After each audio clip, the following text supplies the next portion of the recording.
Welcome to the Pushing Beauty podcast. This is Michelle Diavella, and these are words from my soul.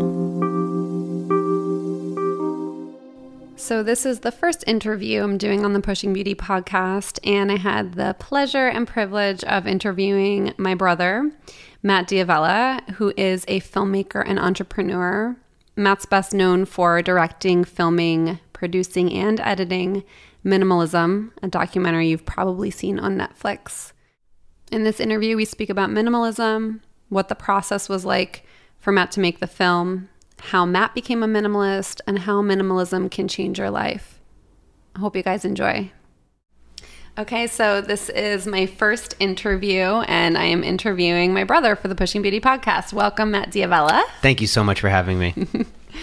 So we're going to just chat today about, I want to focus on minimalism and the documentary and what minimalism means to you, and then maybe, how minimalism can apply to people that might be listening to my podcast who don't know that much about minimalism. Sure. So I thought it would be good to just start out with, how do you define minimalism? Minimalism, to me, it's a lifestyle that allows you to focus on what's really important in your life. I think for me, it's helpful to think about what my life was like before minimalism. For me, my life revolved around this notion of success that I had in my head, that I had to achieve XYZ in order to be happy. I needed to do all these things, get all this stuff. And a lot of times we focus on the physical stuff with minimalism first, and then we can go on to the more meaningful things. For me, it was more about redefining what success meant to me. And I could let go of all these ideas about I needed the big house, the car, and the money, and this and that in order to be happy. Once I heard about minimalism, it was a radical idea. It was this idea that you didn't have to wait to be happy. You could be happy in the moment. You could be happy with what you have. So for me, it was just overnight. I heard about it. I was like, oh shit, like, okay, like this is definitely for me. And then I remember even we had a call early on in like the first week of finding out about minimalism, where I had just gotten rid of bags of clothing, my old yearbook. Yeah, let's tell that story, because that's a funny story I wanted to talk about. Yeah, so, how do you remember it from your perspective? So, from my perspective, it's funny. So, I had just moved to Hawaii, and we were Skyping, and you were super giddy. So, you're just like giggling the whole time.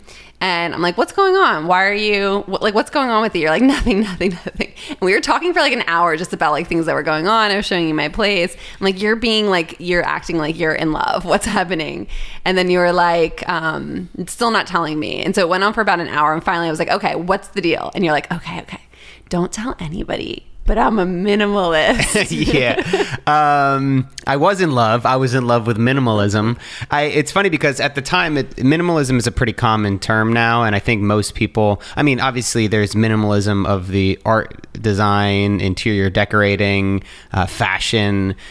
This obviously has nothing to do with it. It's more about the lifestyle of simple living and paring down on what you own. This is before a time when minimalism was in pop culture. This was obviously before the documentary, but it was also at a tipping point of these lifestyle blogs and people speaking about it. It was starting to grow. There was obviously a movement that was building. So I told you I was a minimalist, like kind of giddy and smiling. And I didn't even know what that meant. I was like, what's a minimalist? I kind of think I know what that is, but I don't really know. What are you talking about? I don't think you had a full picture of what it was at the time. And I think you can kind of, when you think about minimalism, some people think about just like stark white walls and a chair in the middle of an empty room. But well, you had gotten rid of, like, I remember on that call, you had literally gotten rid of, because you were at this phase where, how old were you at the time? 22, 23. Yeah. So you were like right out of college. And I remember when so Matt and I, a little backstory, we lived together. I went to Temple, and then he ended up going to Temple, transferring.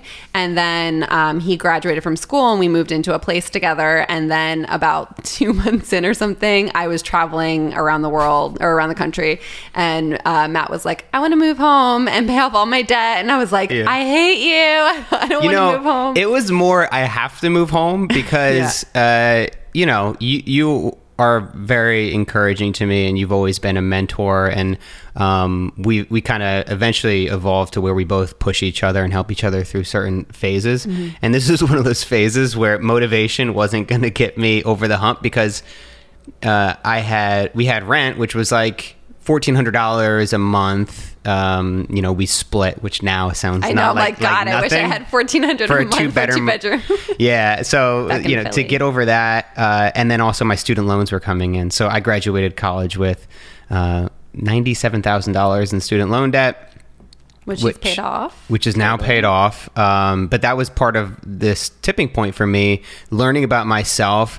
Minimalism was a huge part of it. It was journaling, writing, reading everything I could, reading everything about personal finance and simple living and how to live a meaningful life. And it was all those things that really helped me at that time. Yeah. So, but before that, so we were living together, you decided to move home, which was the best decision actually for both of us. And when you were at home, I remember, so we were both living at our parents' house for a couple of months before I moved to Hawaii, and you were buying a bunch of stuff. So I remember you were like going to like nice stores, and you were kind of in this phase of like, oh, I can buy nice things now that I'm not paying rent. I'm going to like, you know, give myself some nice things, which I think is actually really valid in allowing yourself to buy things that are well made. But you were going on a binge where you were almost like kind of getting high off of purchasing a lot of things. So I moved out, and when you told me, you were showing me on Skype like all of the bags of everything that you had bought that you were getting rid of and paring down, and getting rid of all of your CDs and photographs and documents, and scanned everything in. Like, you went hard right away. Yeah, it just connected with me, and I think it was because I had gone through that empty, hollow feeling of buying stuff to try to make me happy. So I was living at home. I was $97,000 in debt. I was in such a deep hole that I didn't think I could ever get out of it. There was no light at the end of the tunnel. I was like, I'm going to be like this for the next 30 years. And then it's funny, but you read a couple blog posts, you read a couple essays that just change your life and get you to think differently, and actually get you out of a funk to say, it's possible. You can actually get out of this hole, and these are the steps that I took to do it. Do you remember what you read or watched, or in particular, what did it for you? Yeah, well, I remember specifically, it was Last Call with Carson Daly. Oh. I was up late at night. It was 1 a.m. and I was watching an interview he was conducting with a guy named Tom Shadyac. He directed the documentary I Am. He also was a massive Hollywood film director, and he made all these amazing comedies with Jim Carrey that everybody loves. But he had all this success. He moved into this huge 20,000 square foot mansion. He got everything everybody told him he was supposed to have. And he realized when he moved in that he wasn't happy. And he's like, why am I doing this? And he started to focus on what really made him happy. He ended up moving into a trailer park home in Malibu. And when I heard that story, that he had everything and he gave it up, well, first of all, there's a name that we call those people. It's crazy. It's the Dave Chappelles of the world. They were given $30 million and they decided to give it up. Now they're crazy. Right. But when I heard that story, I didn't think he was crazy. I was like he figured it out. That's like, what am I doing? I'm actually trying to be him. I'm a struggling filmmaker. I want to be a big Hollywood director. I want to do all these things. Why? So I can just have an empty house and be unhappy. It's just crazy how those things hit you. You never know when they're going to, but I was ready for it. It was 1 a.m. living in my parents' basement, and it was just a shift. And then a couple of days later, I see a blog post shared from my friend Jacob Sokol. Now he's my friend, but at the time he was just a Twitter friend. I just randomly found him. So, and he like retweeted one of the minimalist posts. Oh, I didn't know it was through Jacob. Yeah. And then I was actually try to find that tweet, but I couldn't find it. But I went back and I read every one of they have a 30-day or 22-day journey about them getting into minimalism. And it was basically you follow these steps with them and go through and declutter your apartment or home in the same way that they did. But I read all 30 steps in one day and then just got rid of everything. And, single guy living at home. I didn't have that much stuff. I just had a couple garbage bags but of clothing. You parted with some big things like a flat screen TV. Yeah, I had just bought a flat screen TV probably 2 months before this, and then I ripped it off the wall, and then symbolically I didn't paint over it. I was like, I'm going to leave the holes in the wall to remind me why I did this. What was it for you that made you go that far with it? It just resonated with me on a really deep level, and I guess you could say I'm one for extremes. When I get really into something, I'm all in. As you know, like I'm doing a vegan 30-day challenge now. I think in order to really listen to your body and listen to what you want and need, you have to go all in, eliminate everything else. And that's, I mean, really a big part of what minimalism is focusing on what's important. And I was like, this is the only way I'm going to do it. This is the only way I'm going to find happiness and find what I truly should be bringing into my life, is by getting rid of everything and then adding things back in. Right. Yeah. You go all the way with it. I mean, that's the only way to see what it really means to be a minimalist. And then you can always kind of add some things in. But I think it's interesting because for you, I mean, it's been several years. That was back in 2011. So I don't know, 5 or 6 years, 6 or 7 years, something like that. And, you know, we're in your apartment right now, and you have a girlfriend that you've been living with for a couple of years, and she's not technically a minimalist, but your place is very minimal, you know, and you've still kept this lifestyle. It's a part of who you are now. So I think it's interesting to just think about how that happens, where like it shifted something deeper for you. It was actually about, and I think this is like a really important thing to talk about in terms of minimalism. It's not really about the things. It's about the deeper relationship to our things and what that actually means to you. So can you talk a little bit about the deeper ways maybe that minimalism has changed your life or affected you? I would go back to the definition of success, because that was a guiding principle for me. It was I had to get this in order to be happy. And once I let go of that, there is this deep, scary, terrifying feeling of, well, what now? Like, what next? And now that I don't have to achieve something in order to be happy, what do I do in that stillness of the present moment? It's actually really scary, because it even happens. It's something. Progress isn't a straight line, and you often can fall off the tracks a little bit. So even in making Minimalism a documentary about living a meaningful and important life, I still was so focused on finishing.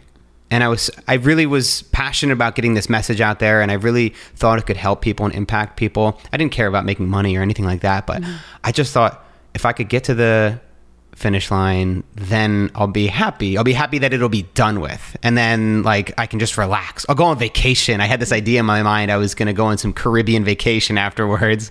So ironic, but I just had this feeling of, you know, I didn't embrace the journey, and I didn't appreciate the journey as much as I could have in the moment. It was truly brutal and grinding work for 3 to 4 months of 10 to 12 hour days of editing. So it's no surprise why I was looking towards the finish line, but it's those lessons that you need to learn and experience for yourself, because everybody says that. Everybody says it's about the journey. It's about the path that you take. It's not about the destination or the peak.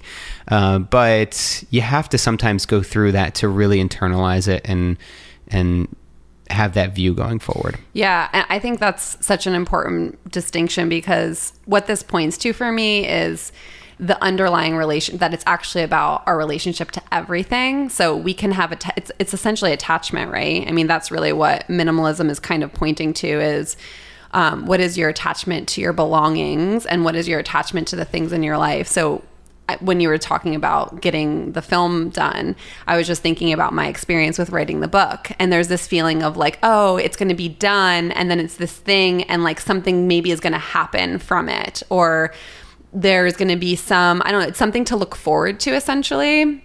And I remember when I was like really, really depressed, I was, mom kept saying like, you got to find something to look forward to. And I was like, there's nothing, you know, I mean, and essentially that's also what you're pointing to, is this sort of existential, contemplation of, or not even contemplation, but this deeper, like can I just be okay in the moment with everything as it is and just enjoy the process of, you know, being in the hard times, being in the good times, the ups and downs, like you were just saying before, about progress is not, I forget how you said it. Yeah, progress isn't a straight line. Isn't a straight line. So in my book, I say healing is not linear. And it's the same thing of being able to embrace everything as it comes.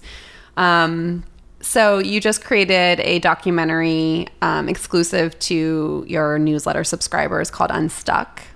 Can you share a little bit about what that is? It's a documentary about the documentary, kind of, but it's really about my story from graduating with close to 6 figures in student loan debt and really being fascinated with change. Like, how do I get unstuck? How do I get out of this hole that I'm in? And, you know, now that I'm out and looking back, it's sometimes easy to point to things and be like, oh, it was this. But like, really, what was it that allowed me to get out of debt, to live a meaningful life, to do work that I'm passionate about, to, you know, I would say, quote unquote, make it as a filmmaker. I don't think, like, making it for me, I hesitate to say that just because it is so specific to everybody, and making it for me is going to be different from you. But for me, it was, you know, just to be able to make a living as a filmmaker. That was my bar. And then being able to do that is a complete dream.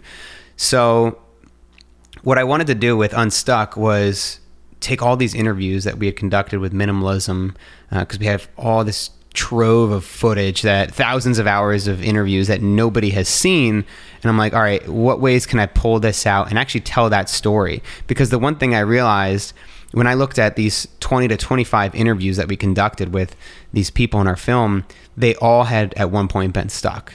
They all had at one point either struggled with their weight, they were broke in debt, they couldn't find a way out. So I was like, that wasn't the main goal of the interviews when we went into them, but I was like, oh, maybe there's something there. So I went back and I looked through all these interviews and I started to pull out these ingredients and these things that all of them had in common. And it came down to 5 things. In Unstuck, I watched it, and it was saying that, or you said in it that you wrote a letter forgiving yourself for your past. And I actually wrote this down. I was like, oh, I want to ask him about this in the interview, because I didn't know this about you. So what were you forgiving yourself for, and why did you decide to write a letter? When I was in debt, I was forgiving myself for being a big dumb idiot at 18 years old. At 18 years old, I had made this crazy mistake to go to a school that was incredibly expensive that I couldn't afford, to not go to community college for a couple years, to be able to live at home and save money when I could. I just had I wanted to go to college and I wanted to have that college experience, and I was sold this idea of what it would be, and it didn't live up to that at all. It wasn't worth 6 figures. So looking back on it, I would just have a lot of regret, and I would feel really angry at myself for the decisions that I had made in the past. So was it almost like feeling like duped, like the system kind of duped me into like selling this idea of college, and then it wasn't, I think you didn't get what the debt was, like you didn't get the exchange? I think the feeling of being duped was there, but that wasn't my main motivator for writing it. It was because I knew the freedom I would have by not being in debt. I knew that if I wasn't in debt, I wouldn't be living at my parents' house.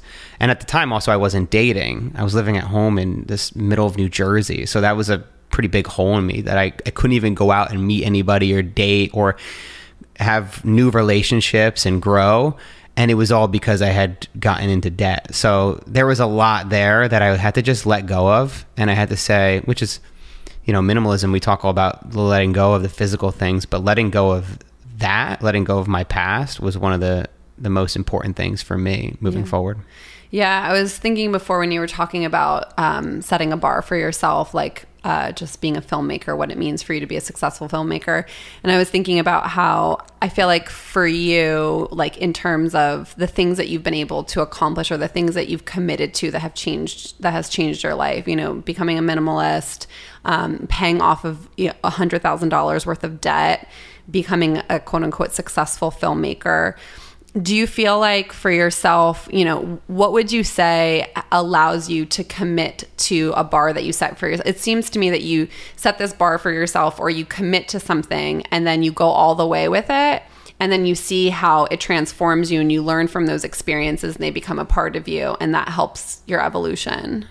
A lot of it has to do with pain, is when you're really in a place of feeling pain, and your threshold of pain can only go so high, and pain can be discomfort. It can be uncomfortability with where you are and who you are. So if you're living every day being uncomfortable in your own skin, for me, there's going to be only so long until I have to take a step back and be like, all right, what am I doing? How am I presenting myself in the world? How can I change it so I can feel more authentic and feel more like myself? But it comes from that pain, because pain is how we change. Pain, you in order to make those changes in your life, you have to realize what's not working first. Yeah, it's interesting because pain is definitely a big motivator, but you also had times, like I would say, it seems like, and this is my experience with my own path, and then a lot of the people that I work with, where there's sort of this like melting pot kind of, or it's the right time, right? It's like all of these things kind of come together for you to be ready to hear Carson Daly and be open, because it wasn't like you were maybe conscious of being in a lot of pain living at home. Maybe you were feeling like sort of like, this sucks, but then you hear something, you see something, and it resonates with you in this deep way, and then the light bulb goes off and you sort of go on this new journey. Yeah, I just did an interview with Jess Lazama. She's like a YouTuber and blogger, and we were talking about routine, and she said that routine was the enemy, or routine can be the enemy, and kind of went along. And I was like, wait a minute, what do you mean routine can be the enemy? Because for me, when I think about routine, I think about all the great things it does for my life. It allows me to wake up early, 5:30 every day, get a cup of coffee, do the work that I'm passionate about. It makes me go to the gym every day. It makes me eat a healthy diet. Like, that's what routine and building healthy habits can do. But she's like, I was in a routine before I, was fortunate enough to be a YouTuber and blogger and do this full time, where I was pushing papers for 9 hours a day. I'd get home at 6, 7 p.m. every day. I'd have dinner, watch my TV show, go to bed by 9, wake up at 6, 7 a.m., do it all over again every single day. That kind of routine was so monotonous and was so draining that after a long time, it's like being on a hamster wheel, and you have to realize that in order to really be fulfilled and to be happy, you have to ask the right questions, and that's the only way that you're going to be able to get off the hamster wheel. Yeah, because that really, it's not even about the routine, it's about that you're not enjoying the routine. Right, but like you said, you don't always know that. It's not always in the front of your mind. You kind of think it's really, I think that's what discontent is. To be discontent, it's more of a feeling than it is like a process and a thought where you're like, I'm discontent with my life right now. I really don't like where I'm at.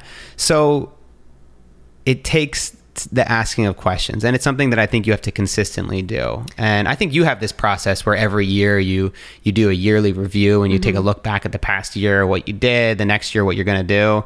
I don't know if I have anything quite like that, as much as just being in tune, and every so often, if I don't feel challenged, be like, okay, I should do some crazy shit right now. I should do something that's going to shake things up. Yeah. I think that's the word unstuck for your documentary is a big one. That's one of the questions that I ask all of my clients when they come in. Where are you feeling stuck? And I think when you ask yourself those questions, it's literally about asking yourself the questions, period. If you're not asking yourself any questions, if you're not really focusing on where can I be changing things up in my life? Where can I be leaning more? I'm always working into things that feel somewhat uncomfortable. And I anticipate that that's the way I'm going to continue to be, because that's part of growing and becoming a better person and getting to know myself more. And to me, that's a lifelong journey. It's scary to ask those questions because to answer them makes you confront this idea that you've been wasting your life away. At least say in the short term. Or that you have to give something up. So I know a lot of people, a lot of my focus is on relationships, and a lot of people don't want to question certain things. And I know I've experienced this a lot in my past relationships where I didn't want to grow too much because I knew deep down this was not a conscious knowing. But on some level, I knew that if I kept changing or if I changed any more, then I wouldn't be able to be with that person anymore. And that's a huge risk for people that have built lives with somebody, that you have a family, even in terms of jobs. And this is a big one for a lot of people, I think, now, recognizing that they're not happy in the jobs or the careers that they've chosen. And then there's all this uncertainty. Well, if I'm not happy here, if I actually acknowledge that I'm not happy here, then how do I move forward? I don't know what I want to do. And that can lead people into depression because it can feel so overwhelming to take a step forward when you have no idea what it is you want to do. I'm curious about what you learned about letting go from your previous relationships. Ooh, that's a big one.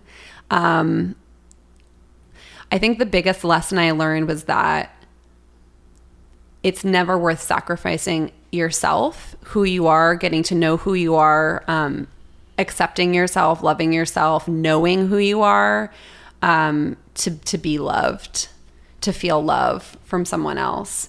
And so I think that was a blindsiding breakup, but even though it was, I think, sort of rare, and that I wouldn't anticipate ever having that experience again, I think that I am now so committed to who I am that I won't allow myself to hold on to something that isn't serving me. Do you think that I'm curious about, how do you feel about this? You have to be happy with yourself first. You have to be fulfilled as an individual, but that doesn't mean that given a breakup, given something that blindsides you, it doesn't mean that it's not going to hurt and it's not going to be incredibly challenging to let go. Totally.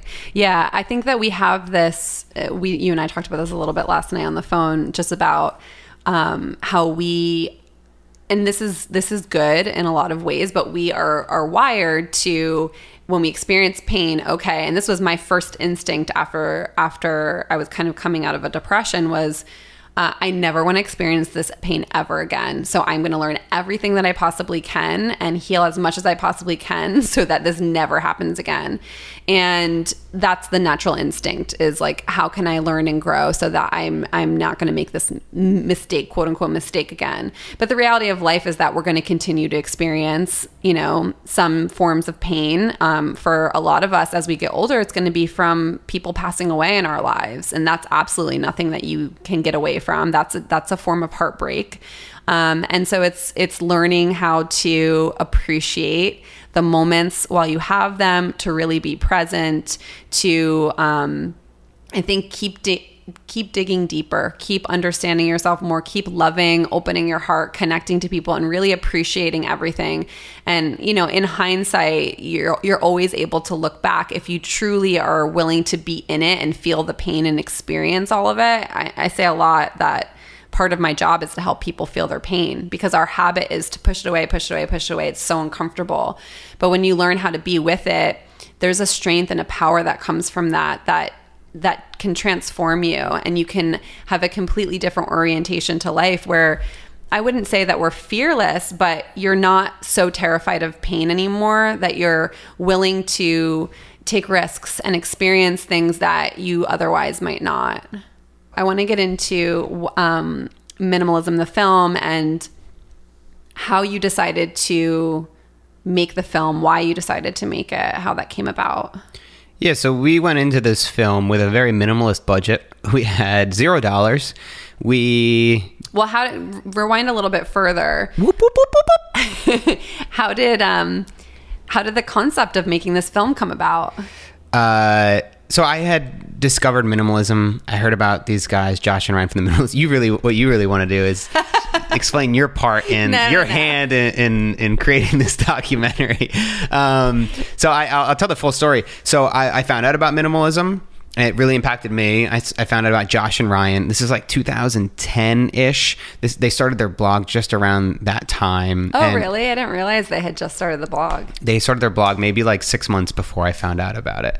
And all these other blogs are popping up about minimalism, and I'm just digesting and consuming everything I can on it. There's Leo Babauta of ZenHabits.net, Joshua Becker of Becoming Minimalist, Courtney Carver, Be More with Less. There's just so many people that are talking about it and that are creating really meaningful content. So they all helped me so much. And I ended up getting in touch with Josh and Ryan through the Minimalist. Like, I think maybe we had a couple little tweets back and forth. It's crazy how Twitter can just have a profound impact on your life, but it's just these little moments you have to look out for. I got in touch with them, and obviously I told you about Josh and Ryan and what they do. And then you went online. You just saw on their website that they were looking for a video intern. I think they were just looking for somebody to help out and make videos for them for like super cheap. Which is weird. I just want to say it is very synchronistic because I have no idea why I was on their website. Like, I don't know why I would have been looking on. I wasn't in like following them. I wasn't on their mailing list. And then I was like, oh, I should send this to Matt. And he's totally not an intern, but maybe he could pitch something to them. Right. Yeah. Like, I don't want to say they were looking for somebody to do videos on the cheap, but they they were just starting up. They didn't have a lot of money, and they were like, hey, looking for somebody who's passionate about minimalism to help us out. And I responded, I said, hey, I'm not an intern, but if you guys are, if you want, I'd love to help you out, and I can give you like a really good, deal on the first video. Like, I just, whatever you're willing to pay, like, this is what I would charge for it normally. But whatever you're willing to pay, I'm willing to do it for, because you guys have added so much value to my life. And it just so happened they were coming through New York. I was living in Hoboken, and then we chatted. I think we might have gotten on a call and just talked about the project. And I was like giddy. I was like super excited. I was like, these guys like really helped me. This is gonna be really cool to be able to collaborate with them. And then I made a video with them in New York about their book, Everything That Remains. It was actually, I made a book trailer for them. So they were going on tour, and it was to promote this tour. And then about, around that time, I actually did write in my, I had a bucket list at the time, and I wrote down at the top of the bucket list, make a documentary about something I'm passionate about. I don't believe in The Secret, not to knock on anybody that does, and maybe I should believe in it. But I just put that intention out there. And then 5 months later, Josh sent me an email, and the subject line was idea. And he told me about how he wanted to make a feature-length documentary about something that he was passionate about. And I was like, I'm passionate about that too. And we got on a call, I remember, at a coffee shop in Jersey City. I was talking to him on the phone, and I was actually freezing cold because it was, I thought I was going to be able to have the conversation inside the coffee shop, but it was so loud that I couldn't hear him. So I had to do it outside in the freezing cold and wind. And I'm just like shivering, like holding the phone and trying to stay warm, and like, no, go ahead. I can hear you. He can just like hear that I'm like me whimpering in the background. And then my rule is I never say yes to a project on the phone. I never say yes in the heat of the moment, because even though I knew it was a hell yes, I also know myself, and that I've thought things are hell yeses before, and they turned out to be a hell no. Yeah, really important rule. Yeah, so I was like, all right, let me just take a couple hours to think about this, and then I shot him back an email, and I was like, down, let's do this, let's make it happen. And I gotta say, Josh was instrumental in making it happen, because he's the kind of guy that he gets an idea in his head, and it's gonna happen one way or another. And I could have certainly let it fizzle out if it wasn't him just being like, yo, let's go, let's do this, let's get going, we're leaving on tour these dates, when can you be here? And then I joined them on tour, and like having only hung out with them for a day, and then going out for a couple months and spending every day with them. And so what year was it when he reached out to you? Do you remember? I think it was 2014. Okay, so 2014. It was earlier. It was 2013, because 14 was the tour. Yeah, so 2013. So you did a lot of like, production stuff behind the scenes, getting everything together, figuring out how you're going to make the film, and then deciding it's going to be around the tour. You go on tour in 2014. You edit for how long? Oh, there was so much editing, and there was so many recuts, and so much of the experience I loved. It was amazing and fulfilling, and so much of it I hated, and I learned from and realized, okay, I don't like doing this. Okay, this thing I kind of have to do in order to make it. Okay, this thing I would like to hire somebody out in the future, because this is my first feature-length documentary. But we went out on tour, and we got some amazing footage, and we got the story of their movement growing. They would go to some stops, and there'd be like 6 people that showed up, and then they went to LA, and there was like 500. You were there in LA. There was like 500 people at the last bookstore. It's also funny because we were trying to figure out, all right, how do we tell this story? How do we create a narrative, and how do we show that this movement is growing? And like, there was no like end to the tour. I didn't go on every single stop. They went to 100 cities. Like I still had to make money. I was still in debt. I still had to, I couldn't just take 2 years of my life off to hang out with them. So you're still living at home? I was actually in Hoboken at the time. So I was still in debt, but I had moved to Hoboken. I made these like small transitions along the way to getting out of debt. Like for me, it was like at one point I was like, I need to live my life. I'm not going to live at home for 7 years trying to get out of debt. But so so how long you were on tour with them for 6 weeks? Yeah, about. And then you would fly out every once in a while to different locations to get more content? Well, the thing was, the one thing I learned from going out on the road, we did about 10 to 12 interviews, not a lot, but it was going to be largely a talking head documentary. And just explain what that means to people who don't know. A talking head documentary is a film in which it's mostly sit-down interviews, people talking to an interviewer off camera. Mm-hmm. So you see this a lot with food documentaries, Food Inc., any one of them. Most documentaries do it. And then there's documentaries that are more verite, and verite is where you are in the moment. It would be more like The Cove, where you're watching this group of people, these documentary filmmakers, go and film the cove where these dolphins were getting slaughtered. So it's like it adds the suspense. You're like, holy shit, I'm here with them. I'm going on this journey with them. Feel a little more connected. There was a little bit of that. So there's the 2 parts of it. The verite is Josh and Ryan on tour. It's not really as much talking heads as them going out and meeting with people and them like running around the country. But the one thing we learned from doing the few interviews we did at the time, about half the interviews on tour, was that we didn't have enough. We didn't have enough interviews. We didn't have experts. We didn't have anybody that could really lay the groundwork and talk about the American dream, the foundation. How did we get here? Like, why are we so obsessed with consuming and buying stuff and losing our way? So key interviews, we got Sam Harris, who's a neuroscientist, super intelligent, brilliant guy that kind of laid some of the groundwork of why we think this way and what's going on in our heads and our relationship with material objects. There was Juliet Shore, who she's a sociologist up in Boston, and she laid the groundwork for the American dream and providing the context for how we got here. She does some amazing work. She wrote a great book about advertising to children, which is kind of crazy and corrupt when you think about it. Like, we did touch on that in the documentary, but that's like, there's so many ethical and moral implications there, manipulating children into buying and becoming the future consumers of tomorrow. Yeah, and I think also a lot of this is about contemplating or recognizing what's become normal. So advertising to children, right? We used to sit in front of the TV on Saturday mornings and get advertisements and fed to us, and that's considered normal. Our parents didn't really question it. And so a lot of this is about understanding, and I know that was a little bit more of like the phase 2 for you, reworking the documentary and starting to lay the groundwork for like, how did we get here and why is our relationship to consumer goods the way that it is. Mm-hmm. That was actually interesting because she goes through the whole history of it. And honestly, her interview, she sat down with me for about, I think it was an hour and 45 minutes. Like I exhausted her because it was at the end of her day. She's a college professor and she doesn't do a lot of interviews either. And she said she was on sabbatical when I first reached out to her. This was like when the tour was going on. And then the documentary took so long to make that her sabbatical ended. And I reached out to her again and she said, yeah, sure, come on up.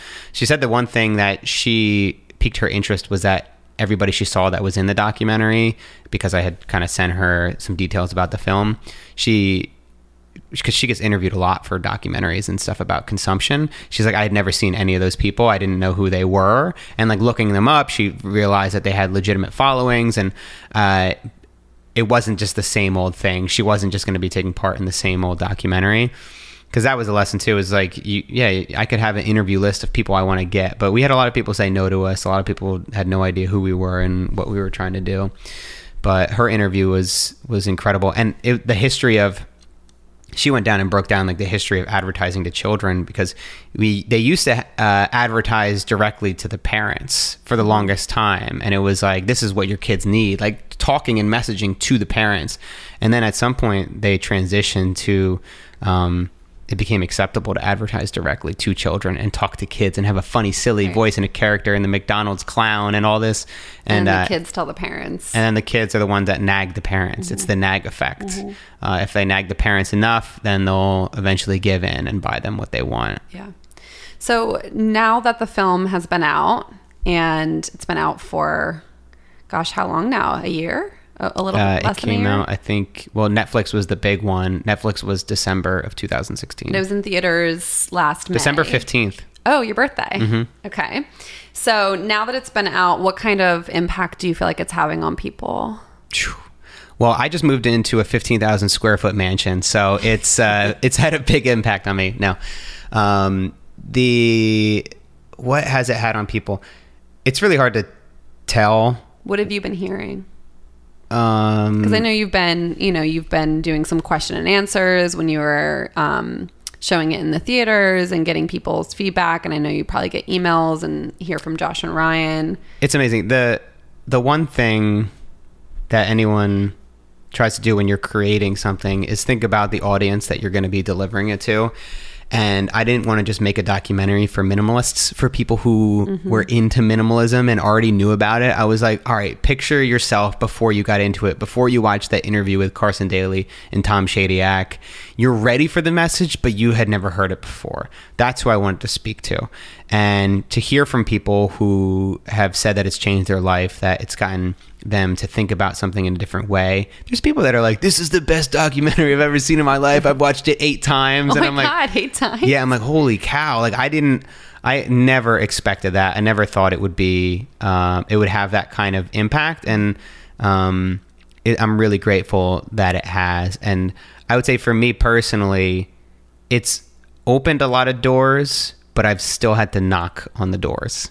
So the people aren't coming to me and the opportunities don't come to me, but I have noticed that if I reach out to somebody to try to have them on my podcast, having done the documentary gives me a little bit of credibility where if it impacted their life, if they got some value out of it, then those doors open a little easily. Yeah, I remember actually when you were talking about making the film, and you were pretty shocked that nobody had made a film about minimalism before. Oh, I was like, this is the moment. Yeah. Like, this is, I did see it beforehand, not knowing if it was going to catch on or anything like that, but it's like, there's documentaries on consumption. There's a lot of stuff going on with tiny houses, which was a part of the film, but there was nothing done on the simple living movement and minimalism. And it's a pretty challenging topic to cover because it's about people getting rid of stuff. And people love the hoarder show because those people are maniacs, but people that are getting rid of stuff, I don't know if it has the same kind of angle to it, but I think what we try to do is just hit on the emotional side of it. It's not just about the stuff. It's about what you can do with your life once you move past the stuff. Right. So what kind of advice would you give to someone who wants to change the relationship to their belongings or just change their lives? What impact do you think minimalism could have? Or what would be maybe one question you would have them ask themselves?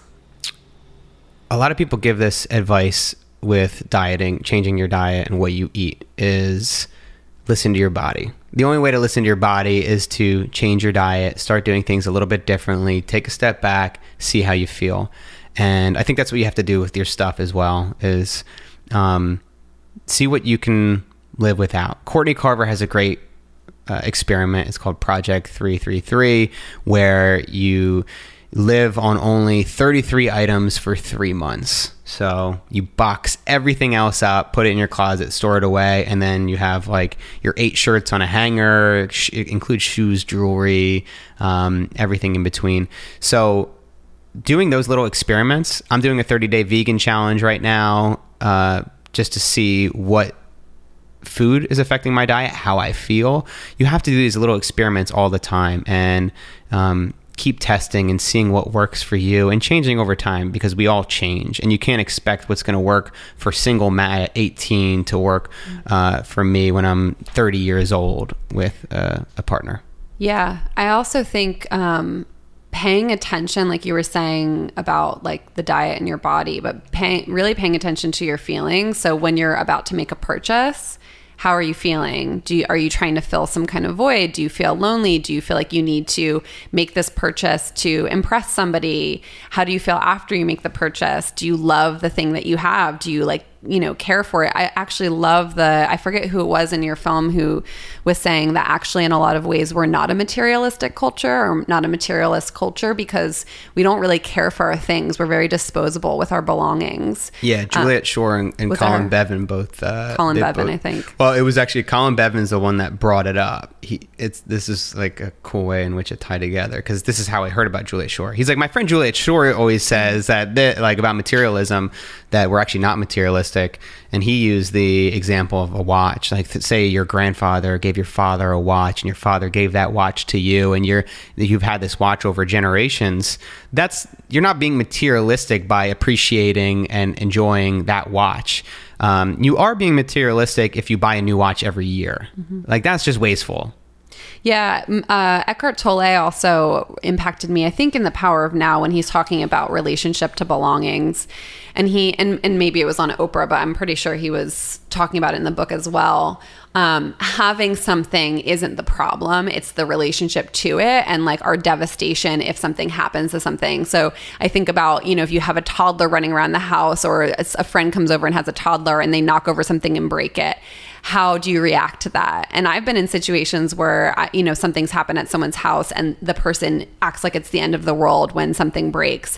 And there can be sentimental value to things, but I think it's actually really recognizing that if I love this thing so much, and I'm going to treat it really well and take really good care for it. I'm just looking at my water bottle here. Like, I spent like $30 on this water bottle and I love it. And I take really good care of it, and I clean it out consistently. And,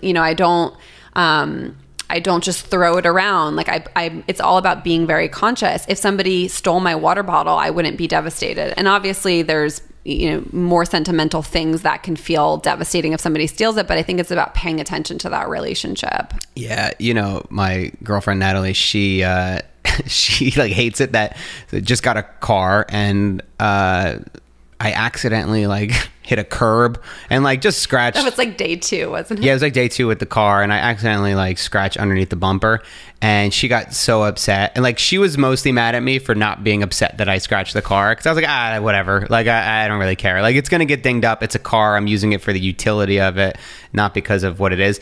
But that's not to say I don't take care of it. Like, that was an accident. I'm not gonna cry over a little fender bender, but I do take care of it. I keep it clean. I change the oil every 2,500 to 5,000 miles. Period. Yeah, period. Okay, so where can people see Minimalism? You can see Minimalism on Netflix. Also, if you don't have Netflix and you're living under a rock, you could go to iTunes and Vimeo and probably some other places. But if you go to minimalismfilm.com, that's where you can see all the places to watch it. And where can people find your documentary Unstuck? If you go to minimalistfilmmaker.com, it'll be on the banner at the top. Okay, and you can put your email address in and then watch it in...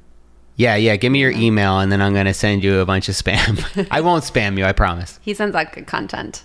So you can sign up for Matt's newsletter at minimalismfilm.com. Minimalismfilm.com. No, that's Minimalist Filmmaker is where Unstuck is. Minimalism Film is Minimalism. Minimalistfilmmaker.com. It's confusing. If you go to the show notes, you'll see the link to all of Matt's information. You can follow him on Twitter and Instagram and all those good places. Thanks, brother. It's good having you. Yeah, thank you for having me. Love you. Oh, wait. I love you too, but we weren't recording. No, funny. Thanks for listening to the Pushing Beauty podcast. To listen to other episodes and stay up to date on episodes as they launch, subscribe via iTunes. See you next time.